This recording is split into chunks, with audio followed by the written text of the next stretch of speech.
So the first step in making hibachi style ginger dressing is you want to get your vegetable parts ready. So there's going to be 1 stalk of celery, and this is the amount of ginger that I do. It's about a 1 inch, or I mean 1.5 inch by 1.5 inch size. It's going to be a tablespoon when you mince it up, but I've learned that this is about the right amount. And 1 garlic clove, and you peel it, get the skin off. And this is 1/3 of a cup of onion, and you go ahead and chop it up and dice it up as close as you can get it. So just put all of your vegetables in a little food processor, because you're wanting to make them chopped up even more. And I'm going to see if I can get this a little bit. There's our dog.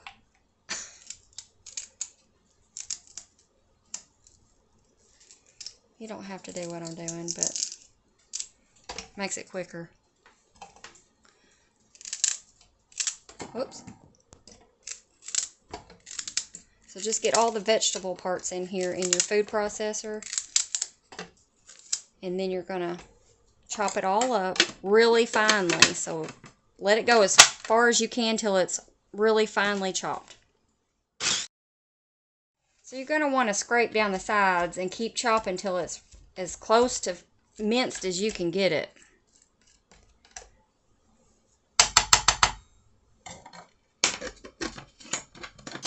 Okay.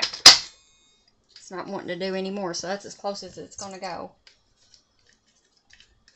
And it's pretty easy after here. This is really the hardest part, is just getting your vegetables prepped and ready and put in there. The next step is you're going to want... Now, I use avocado oil. On our first batch when I tried this, I used olive oil, and our olive oil must have been rancid because it was so gross. So I went out and bought this, and it doesn't get rancid. So I really like this brand. I got it at Walmart, by the way. So it was easy to find. Avocado oil. So you would need 1/2 cup of avocado oil. Or whatever type of oil that you think won't be rancid. Because, boy, it's really gross when it's rancid.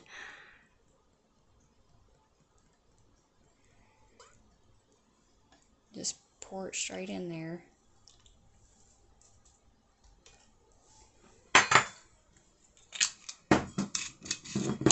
And then we're going to do...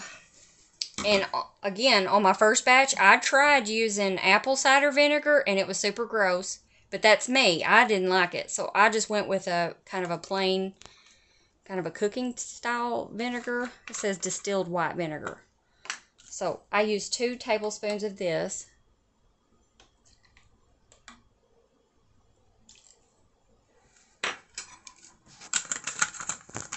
And you need a sugar-free type of ketchup. I get this one at Kroger. I really like it. The Simple Truth brand. And as you can see, it doesn't have any bad ingredients. I'm happy with all these. So 2 tablespoons of sugar-free ketchup. And you can let it be kind of rounded. It's fine. Kind of a rounded tablespoon. 2 of those. Okay, here's the other thing I had to substitute. In a normal batch of the dressing, you would have soy sauce, and I'm a person that's not going to do soy, so I found this coconut aminos as a kind of a substitute for soy sauce. So this is going to be 2 teaspoons, or is it? No, it's 3. I'm sorry, it's 3 teaspoons. Whoops, that ran over. I'll do this one not as much. 3 of those. And if you like it a little strong, you could put 4 in there. Just when you get to the end and taste everything, if it seems like it needs a little more, just put another teaspoon. Okay, and on lemon juice, you're going to want 3 teaspoons of that as well.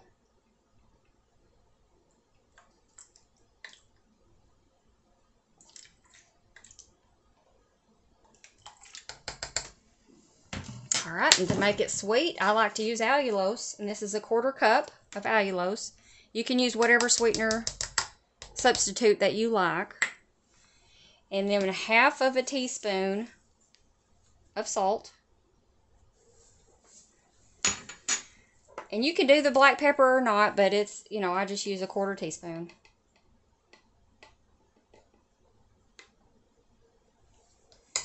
Alright, and all we have to do is give it a mix, and then we have dressing.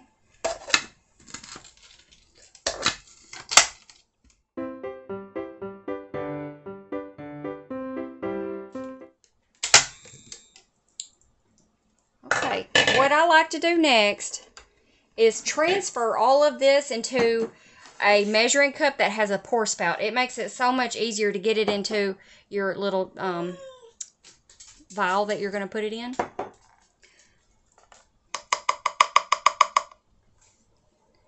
So just pour this into something that has a pour kind of spout or something.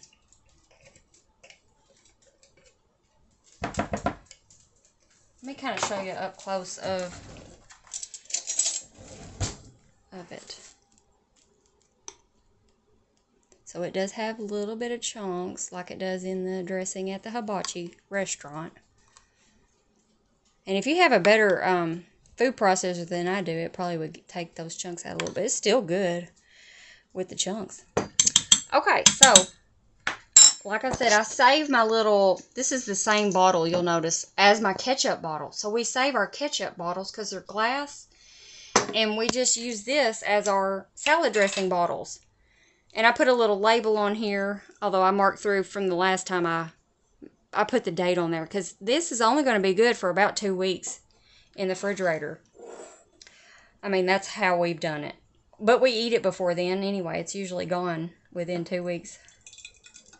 Oh, I didn't even see how much it made. Let me look and see, so I can tell you how much. Okay, it made about 1 1/4, in between 1 1/4 and 1 1/2 cups of dressing. And I think I'm going to have a little left over. I think we're going to get all the way to the top, and I'm still going to have some left over. Yeah. So usually I would have been ready to make this would be enough to make for a salad, but we'll have to put this in another little container. We have plenty of these. So there's your salad dressing. Just keep it in the refrigerator for about 2 weeks.